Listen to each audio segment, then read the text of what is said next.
Hi ചക്കലകളെ, കുറേ ആയിട്ടോ നമ്മൾ സാമ്പാറും അതുപോലെ ഇഡ്ഡലിയും കഴിച്ചിട്ട്. അപ്പം നമ്മളിന്ന് സാമ്പാറും ഇഡ്ഡലിയാണ് കേട്ടോ ഉണ്ടാക്കുന്നത് രാവിലെ ബ്രേക്ക്ഫാസ്റ്റിന് വേണ്ടിയിട്ട്.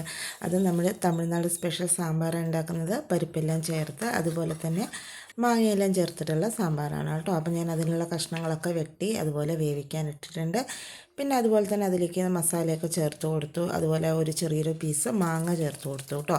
പിന്നെ നമ്മൾ പരിപ്പെല്ലാം വേവിച്ച് ചേർത്ത് അത് നല്ലപോലെയൊക്കെ തിളച്ചതിന് ശേഷം പിന്നെ അതിലേക്ക് ആവശ്യത്തിനുള്ള പുളിയെല്ലാം ചേർത്ത് കൊടുത്ത് അത് നല്ലപോലെ തിളച്ച് റെഡി ആയിട്ടുണ്ട് കേട്ടോ. പിന്നെ അതിലേക്ക് നമ്മൾ മല്ലിത്തലയൊക്കെ ചേർത്ത് കൊടുത്ത് കടുക് വറുത്ത് ചേർത്തെടുത്തിട്ടുണ്ട്. ഇനി ഇതിൻ്റെ കൂടെ നല്ല ചൂടായിട്ടുള്ള നമ്മുടെ തുണിയിൽ ഉണ്ടാക്കിയിട്ടുള്ള ഇഡ്ഡലിയാണ് കേട്ടോ നമ്മൾ ഉണ്ടാക്കുന്നത്. അതിലേക്ക് വെള്ളമെല്ലാം ചേർത്ത് കൊടുത്തതിന് ശേഷം മാവെല്ലാം ഒഴിച്ചിട്ടുണ്ട്.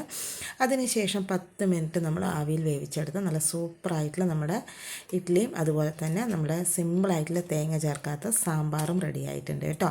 ഇതിൻ്റെ കൂടെ പിന്നെ നമ്മൾ ഒരു ഉള്ളി ചമ്മന്തിയും കൂടി ഉണ്ടാക്കിയിട്ടുണ്ട്. അതാണ് കേട്ടോ ഇന്ന് നമുക്ക് രാവിലെ കഴിക്കാനുള്ള ബ്രേക്ക്ഫാസ്റ്റ്. അപ്പോൾ നമ്മുടെ ബ്രേക്ക്ഫാസ്റ്റ് എല്ലാവർക്കും ഇഷ്ടമായെന്ന് വിചാരിക്കുന്നു. നാളെ പുതിയൊരു വീഡിയോ ആയിട്ട് വരാം കേട്ടോ.